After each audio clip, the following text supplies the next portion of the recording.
So, this is unexpected. Uh, Welcome back. I wasn't planning on rewatching this. I'm in the middle of sort of like my Oscar week where I'm rewatching some of my favorite Oscar films, Oscar nominees, and just generally my favorite films from 2022. And then lo and behold, magic happens. Um, and I get to revisit something I gave a grade of C to. And you're probably asking yourself, why? Why would you do that? And join me on this story. I know you want to turn off the video sometimes. I do too. Sometimes I don't even want to listen to myself for as long as I actually talk. But I hope you guys listen to this because this is a really cool story. But uh, this is my review of my re-review, my second time through, a second look, whatever you want to call it, of My Year of Dicks. Is currently nominated for Best Animated Short at the Academy Awards. I say nominated because at the time I'm recording this, the Oscars haven't happened, so I don't know if it's won. I kind of really want this to win now. Um, it's on Hulu. It does not have audio description on Hulu, which is what led to the C grade. However, after I reviewed this film, I was actually contacted by some people who worked on My Year of Dicks. By a person, I should, not like a barrage of people. I don't want to make it sound like that. By someone involved with the production of My Year of Dicks, who was, obviously I'm a blind film critic, and they were like, "Oh, we didn't even know about this audio description thing. What is this? How can we help?" And at first, she tried to do what I would call homegrown audio description, where you just kind of sit at your computer at home and you just kind of try to describe, um, what you think is audio description. Kind of like having a friend sitting next to you on the couch when you watch a film that doesn't have audio description, and he's trying to tell you what's going on. He's like, "Oh man." The only difference being that this is somebody involved with the production, so it felt a little bit more like director's commentary almost. It was really cool because I listened to part of it, but I couldn't review it because it was just sent to me in a Dropbox, and I didn't feel like that was fair. So I was really honest, and I said, "Listen, this is not. There's nothing I can do about this. I mean, I appreciate what you're trying to do, but if it's not widely accessible, I have nothing to review because I need it to be accessible for my people, for my blind and visually impaired audience." And that's the whole point. That's why I'm here. Like, that's why I keep begging for subscribers, is so that I can affect change exactly like I did here. Um, I can tell you now that My Year of Dicks has audio description. It does not have audio description on Hulu.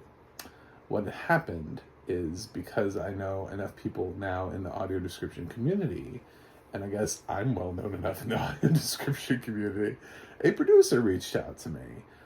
They knew sort of the story that this had happened, and the producer was that somebody involved with My Year of Dicks had reached out to me, and they wanted to be connected because they wanted to provide audio description for this Oscar-nominated short film.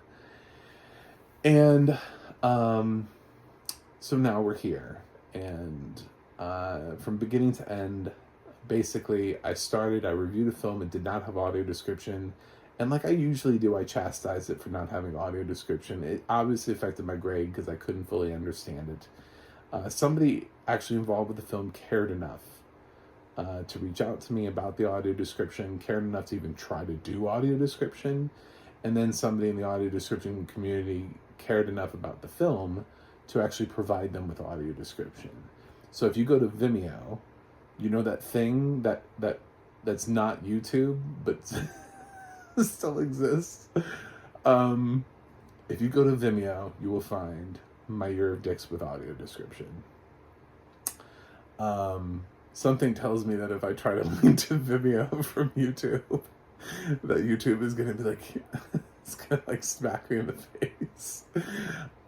So it's there. I watched it. I had it with audio description.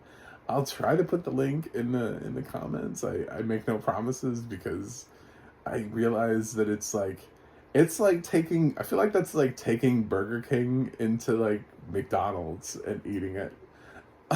You know, I'm here on YouTube talking about Vimeo. The irony, of course, you know, is quite obvious to me, but it's there and it's accessible, and it has the audio description track is already built in, so you don't have to turn it on. It just is a version of the film that's uploaded that has the audio description just naturally built in. So I got to watch it again. I experienced this film for a second time.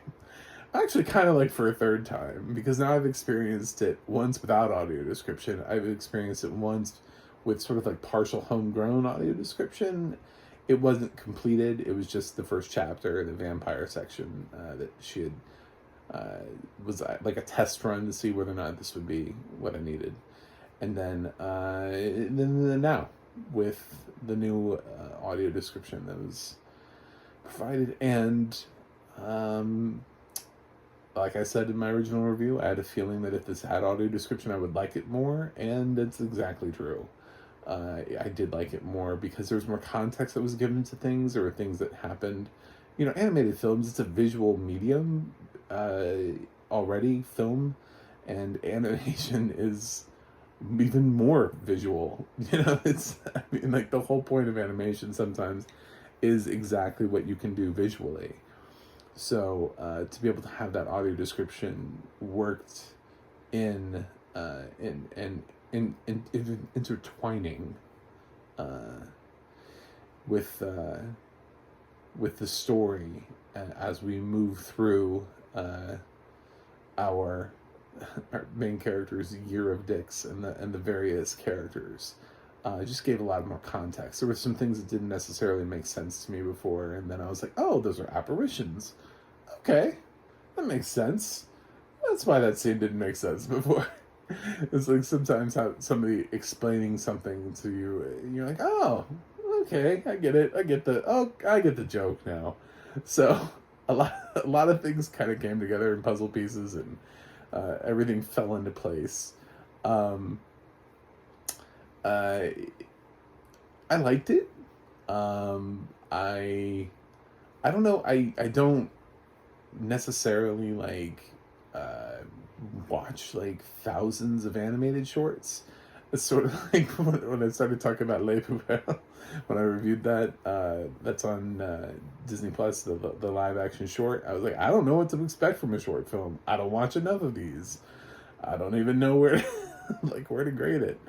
Animated shorts, I'm just like, most of them that I've seen are Pixar, or they're, I guess, like the old Tom and Jerry shorts or Silly Symphonies, stuff like that.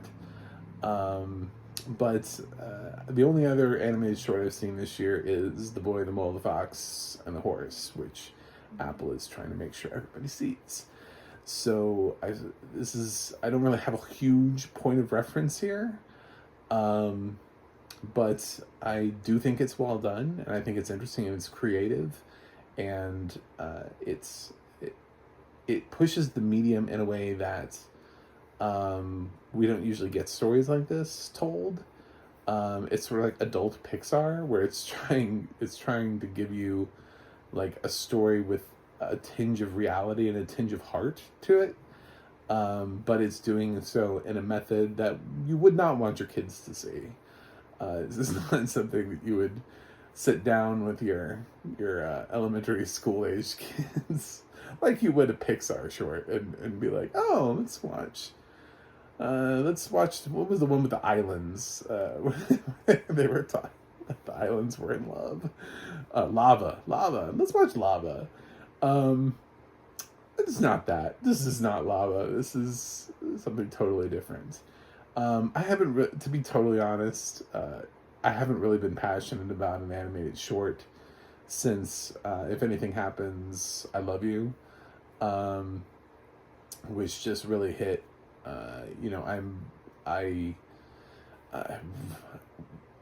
the fact that we're not doing anything about mass shootings in this country is, and that we need an animated short to try to like reach people.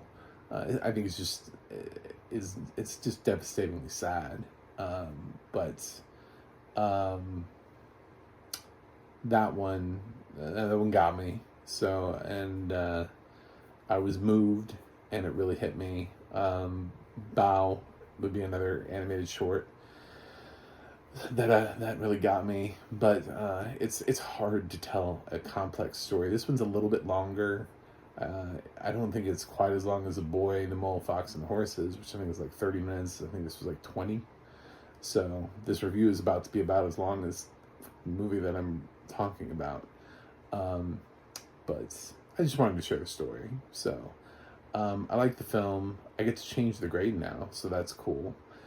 I just think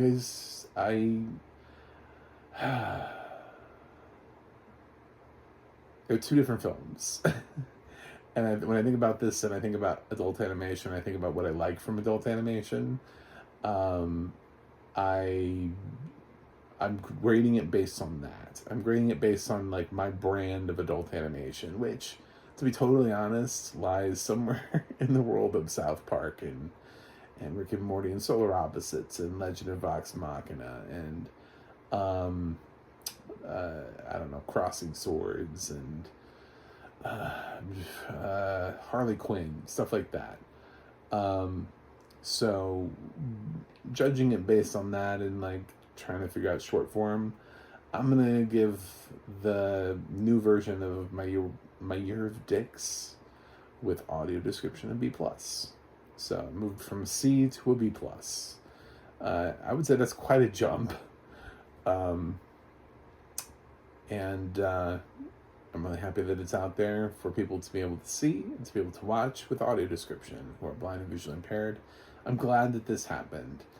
And hopefully more producers, more directors, more writers, more actors, more anybody will care enough to make sure that their projects have audio description and are accessible for blind and visually impaired users.